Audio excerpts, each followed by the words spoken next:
Hello, this is Dr. Parham Gargozlu. I'm a sleep doctor based on Concord, California. I have been here for around 15 years, and prior to that I have 10 more years of experience as a doctor. I thought this would be a great opportunity to share the experience that I had with patients and with my life as a doctor in general, as a sleep doctor, and particularly with insomnia. I don't know anything about YouTube, and I'm going to learn as we go, and I hope the videos turn out in a way that give me an opportunity to tell what I know, and what I know that it's important and changes lives to more people than I see in my office. Uh, Obviously, it is very important that you guys give me feedback so we can make better videos, better dissemination of knowledge, and be more successful. The most important question that I get asked, I should say the most frequent question, is why can't I sleep? And a lot of time people think it's a on-off switch, or I can do one quick thing and the sleep happens. Sleep turned out to be a very complex set of orchestration between so many places inside the brain and between so many different systems inside the brain. So it is not just the off switch for our brain. As you probably have heard from the media, it is very important for our well-being mentally and physically, hormone-wise. Also, a chronic bad sleep is associated with chronic bad health, like cancers, heart disease, neurological disease. So we really want to have a good sleep, but how to? Today I thought I'd give you a few common rules that applies to all of us as people, as humans, and all of us should comply and follow that in order to give ourselves a good opportunity to have a better sleep. And later, based on different things that happen with my patients, I can give more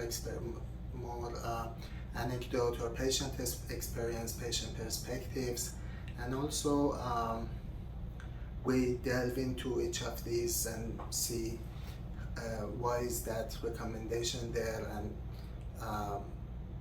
what are the background issues. But I think the most pressing is that we have a quick how-to list for right now. The number one most important thing you can do to get a better sleep is to wake up at the same time every day, on the weekends and on the weekday, or work day and non-work day. Like I said, I will go into the reasons and whys in later videos, but everything in the world has cycles. Atoms have cycles, galaxies have cycles, and our own body also have cycles. Cycles that are 1 month, cycles that are 1 day. And the hormonal cycles for most of the endocrine system, they are a lot of time arranged by our day and night changes, and they are around 24 hours or 25 hours, less than 25 hours, and they keep getting reset by the sun. So for practical purposes it's 24 hours. So when you wake up at different times, you give yourself a situation that your hormones are not synced with each other, because each of them change with its own pace. So that's number one. wake up at the same time every day. Related to this recommendation, I have one more recommendation, that when you get up, come out of the bed, come out of the bedroom and do something. And the most important thing that I want people to do is to be in the sun. So obviously don't look at the sun, but be in the daylight. That also gives your eye some signal that goes through the brain and helps with regularization of the sleep and hormonal cycles.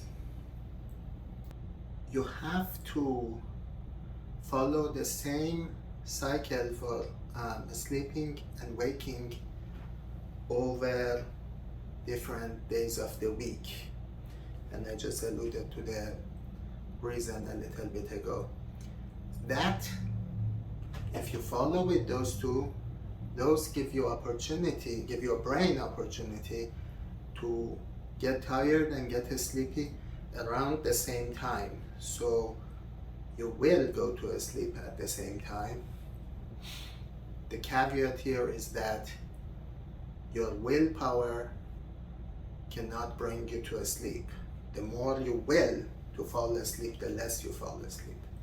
So you just have to give yourself the opportunity to fall asleep, and in fact go to bed when you're tired and ready to sleep. Talking about the night, it's shown that a nighttime routine is very good idea. So around 1.5 hours before expected sleep time, dim the lights and start having a downtime routine, like listening to a relaxing music or having a relaxing conversation, and task routines like having a light snack and then having a toileting routine and brushing your teeth and getting to your pajamas as a routine that helps the brain to start shutting off the different areas that need to orchestrate with each other to fall asleep. So like I say, it's important to go to bed when you are drowsy. If you go to bed and let's say you do your computer stuff, or you talk to your friends, or you eat, or you watch TV, all this associates bed with not sleeping, with other activities. So in your brain, the bed get dissociated with sleep, or partly dissociated with sleep. So the recommendation is, in the bed you only sleep or have sex, no other task in the bed. And when it's possible, we even recommend that we don't do any other task in the bedroom. About napping. Napping is something that people have done over millennia, and in some cultures it's very traditional. And in some of the ancient people, it was more traditional to have two active parts and a large big nap in the middle. In the cultures that currently have nap or siesta, we do see better healthcare indexes. For example, in Greek or in some parts of Italy or Spain. But in general, especially in our Western American culture, that the life, the work, the community activities are not really consistent with taking a nap. Taking haphazard nap here and there only hurts. And it's because it takes all of the sleep pressure that you can use for a good sleep in the night. So if you want to nap, have a nap time. I don't recommend more than 40 minutes, around half an hour. and nap every day at that time. If that is not possible, then avoid napping altogether. Again, another caveat here is that if you are drowsy or sleepy, it is not safe to drive a car, a truck, or use any heavy machinery. So before that, the recommendation is to take a cat nap, reevaluate yourself, and see if this is the time that you feel refreshed and now you want to go asleep, operate your machinery. And now it's the time that you go operate your machinery or your car. So that's a cat nap, that's a safety nap that is recommended and you should do. Always avoid driving if you are drowsy or under influence. Yeah, you can nap, but only if you nap all the time in the same time, and just a small nap, half an hour. Big naps, haphazard naps on different times of the day is just gonna cause more insomnia. Before the sleep, avoid bright light. So I told you guys before the sleep, dim the lights. That also includes if a shift worker coming back home right before his or her sleep, they should use sunglasses to not be exposed to a lot of light, because that is another factor that further ruins their daytime sleep after shift work. So be careful with that. That includes using computer and cell phone. Anything that emits light to your eye can negatively affect the quality of your sleep and also the initiation of sleep. So that's why we recommend that 1 to 2 hours before sleep time you do not expose your eyes to bright light. It is good to sleep in a cool room, on the cooler side. I have heard temperatures like 65, 66, 67 is recommended. Personally, I feel freezing in those temperatures, but be on the cooler side. My personal preference is 69, 70. But the data shows lower temperatures are better for sleep. Avoid a warm bedroom because it will wake you up and you don't know why, and then you're gonna have difficulty to fall back to sleep. Caffeine and alcohol both are not good for your sleep, so try to avoid them before the sleep. And it is not like 30 minutes, it's 6 hours, 8 hours before the sleep. If you drink them, they're gonna affect your sleep, so try to avoid them. I have seen research that shows very long half-lives for caffeine. These are more older research, and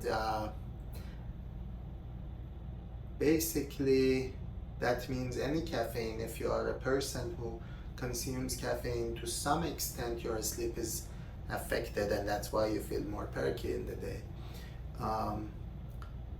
And if you have insomnia, that's something that you want to decrease or try to eliminate from your diet. Another recommendation for a person who has insomnia is to avoid checking the clock. Checking the clock is the most strong wake signal that you can give to your brain, and that really affects your sleep and wakes you up. And while you are up, it's hard and takes more minutes, like half an hour, 40 minutes to go back to sleep. So try to avoid checking the clock in the middle of the night. Make sure, if you are sensitive about knowing the time and what's going on, have an alarm clock that when it rings, it's morning time. When it didn't ring, it's still night time, so you can go back to sleep. Exercise helps. There is a lot of research recently to see how close to a sleep an exercise would help, and then would it start hurting because it was too close to a sleep. I think the jury is still out, but my experience is if you exercise late in the night, it's gonna affect your sleep. So you wanna change your schedule in a way that you exercise in the daytime. I'm sure there is a lot of other things that you can think of, and please leave us a feedback if you have a question. Leave as a comment and I try to answer. And thank you so much for watching this video. Again, this is my one of my very first YouTube or video experiences, so I'm sure I keep getting better with it. Heal your nights, live your lives. Okay, thank you for your attention, and I will plan to upload another video in a week or so. Bye bye.